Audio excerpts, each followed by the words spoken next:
In the arid lands of southwestern Ethiopia, where the blazing sun seems to set the horizon on fire, there lives a tribe whose beauty stirs both awe and unease across the world. As the scorching light falls upon the red-dusted plains, the women of the Himba tribe emerge, their skin glowing with a deep crimson hue, radiant as living flames. Their bodies are covered in a sacred mixture of red ochre, butter, and herbs, transforming them into living statues amidst the burning desert. But they do not do this to attract or to intimidate. They do it to tell the story of their ancestors, a story that has lived for centuries, woven from pride, faith, and survival in a land where life itself seems impossible. From afar, the red glow shimmers beneath the sun like fire in motion.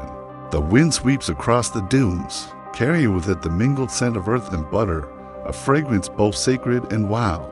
Every step they take is a mark of tradition, a quiet declaration: we are still here, we have not forgotten.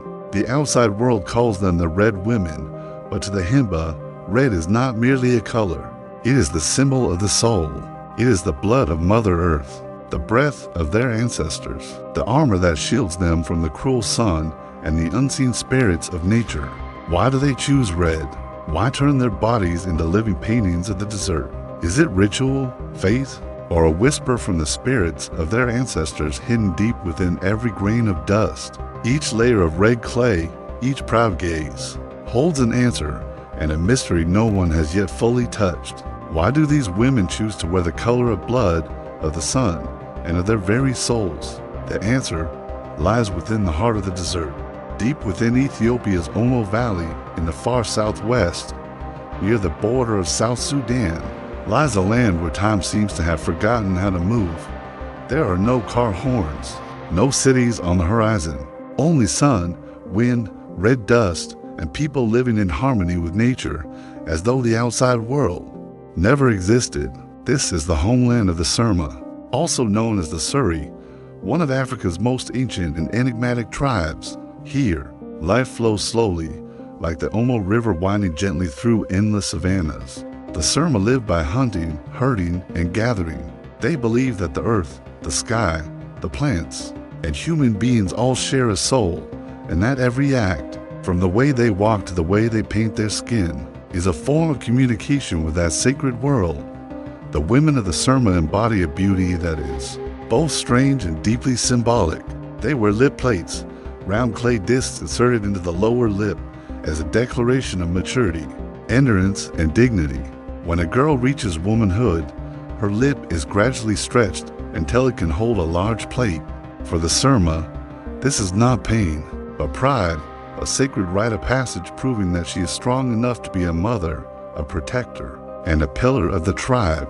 The men, before entering the donga, a traditional stick-fighting ceremony, adorn their bodies with intricate patterns made from earth, ash, and milk. Each stroke is personal, a prayer, a bridge connecting their human strength with the spirit of their ancestors. Under the blazing sun, their painted bodies gleam like living statues sculpted from the soil itself. Here, beauty is not measured by clothing or gold, but by how the human body merges with nature, how it beats in rhythm with the living earth. Every color, every mark upon their skin tells the story of their lineage, a story of courage, pride, and a deep belief that humanity is inseparable from the universe. To look upon them is to glimpse into the past, a time when beauty was not about what one possessed, but about how one existed in harmony with the world, simple, sacred, and true. In the Omo Valley, time stands still. Only people and the soul of the earth remain, breathing together, living as one. When dawn first touches the arid lands of Omo, the sun's early light slips through red clay huts, glimmering upon bodies glowing in a warm, earthy crimson.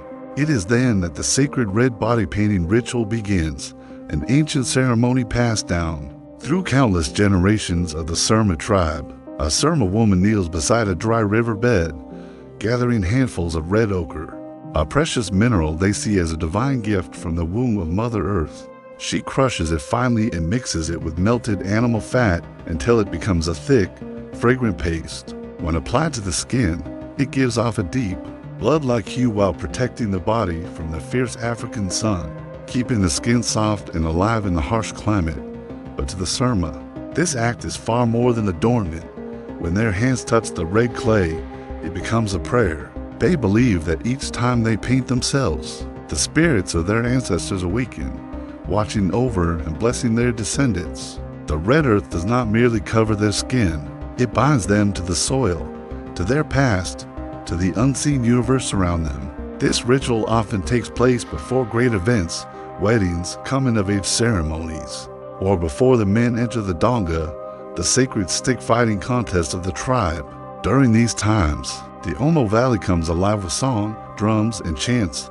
The Surma paint their bodies with patterns of red earth, each symbol carrying meaning. Some mark strength and status, others fertility and motherhood, and some serve as talismans to ward off evil spirits. A mother often paints her daughter, offering blessings through every stroke. A man coats his own body before the fight, believing it to be armor for his spirit. And when the ritual ends, the earth, the people, and the sunlight merge into one, a sea of sacred red, the color of life, of blood, of courage. In a modern world rushing forward beyond the valley, here, a single layer of red clay still holds the soul of an entire people. It is the language of faith, the breath of the earth, the thread connecting the living with their ancestors, the visible with the invisible, the body with the spirit. For the Surma people, red is not merely a color. It is a soul, a sacred language through which they speak to Mother Earth. In their world, everything, the wind, the sand, even the blood flowing through their veins, possesses a spirit, and red is the thread that connects human beings to those spirits. Red symbolizes blood, the essence of life that courses through every body. It is the color of the sun, a giver of warmth and light, yet also a relentless challenge they must face each day. It is the color of the earth itself, the soil from which they are born, where they live, and to which they ultimately return. For the Surma, when they cover themselves in red, they are clothing their bodies with the breath of the earth, allowing their souls to merge with the spirit of the world. But red is also a shield. The Surma believe that the red clay serves as a talisman, protecting them from evil spirits, illness, and misfortune. Each time they apply it to their skin, they whisper prayers, wishes for peace, for bountiful harvests, for the safety of their families. When the sunlight hits their bodies, the red coating glows with fiery orange light, as if the sun itself were resting upon their skin. The animal fat mixed into the red pigment is more than a practical ingredient. To keep their skin soft in the dry heat of the savanna, it is a symbol of abundance and vitality. Fat is precious. It represents plenty after a successful hunt or a generous rainy season. To wear it on their skin is to tell the earth and sky, we are thriving, we are alive. For the Surma, beauty is not found in glittering jewelry or fine clothes. True beauty is when the body becomes one with nature, when a person becomes part of the earth, the wind, and the light. Every drop of red pigment is an offering to Mother Earth, a symbol of connection between humankind and the universe. To them, every drop of red is the breath of Mother Earth, and when their bodies are covered in crimson, they are not merely adorned, they become one with the cosmos. In that moment, beneath the burning desert sun, as the red glow dances upon their skin, the Surma are not simply existing, they are living in the most sacred state of life itself, where beauty, faith, and spirit dissolve into one, united with the rhythm of the earth and sky. To the modern world, women who paint their entire bodies red, who wear lip plates, or men who decorate their skin with clay and ash may seem strange, even primitive, or uncivilized. But if we look deeper, we'll see that for them, these are not acts of adornment or defiance. They are acts of identity, expressions of culture, of belonging, of existence itself within the timeless rhythm of life. The Surma live in a world of their own, one bound entirely to nature. There are no social networks, no mirrors, no imposed standards of beauty. They know nothing of fashion trends or designer brands, because for them, beauty does not lie in what they wear, but in how they move with the earth, the rivers, and the sky. They do not create beauty. They are beauty. The red paint, the body markings, the lip plates, all are languages of identity.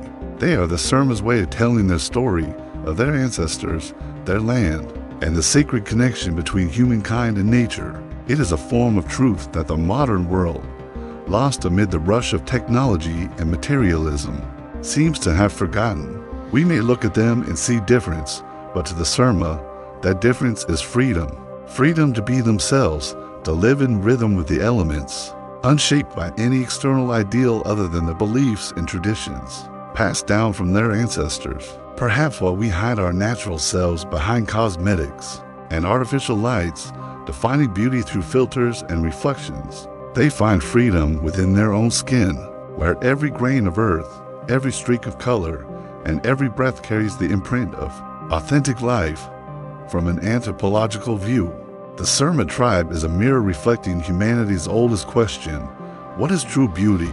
Is it a perfect face, a fair complexion, or a soul brave enough to live in harmony with its most natural, untamed essence? And perhaps, when we pause for a moment and listen to the wind blowing across the crimson-painted bodies beneath the Ethiopian sun, we finally understand beauty has never been about appearance. True beauty is truth itself, the courage to live in alignment with one's soul.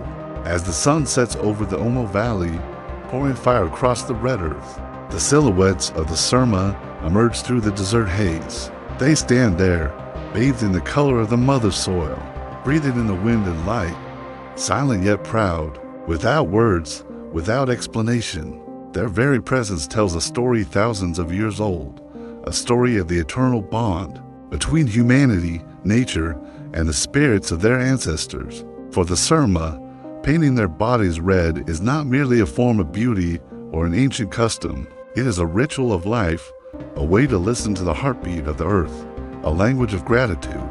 Every layer of red clay, every stroke across the skin is a silent prayer, an invisible thread that connects them to the origin of the universe. In our modern world, where people drift further and further from nature, the image of these crimson figures stands as a quiet reminder we once belonged to the earth, and the earth still flows within our veins. The red upon their skin is not meant to display, but to exist in faith and identity, in harmony between the visible and the unseen. The Surma need not speak of their origins. They need only stand, clothed in the red of the Mother Earth, as living proof that humanity and nature were always one. Their beauty lies not in perfection, but in harmony. They do not chase time, they live with it. And in a world often labeled primitive, we find a simple truth.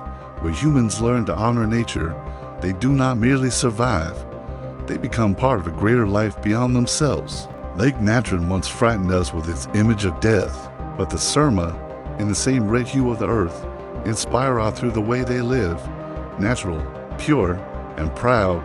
Perhaps, in this hurried world, what we truly need is not more new things, but to rediscover the bond we've lost between humankind and nature. Like the Surma, we must learn to live slowly, to listen, and to give thanks to the earth. If you love stories of ancient, mysterious, and deeply human cultures like this one, don't forget to like, subscribe, and turn on the notification bell. In our next journey, we'll uncover more wonders, where people and nature together tell the timeless story of life.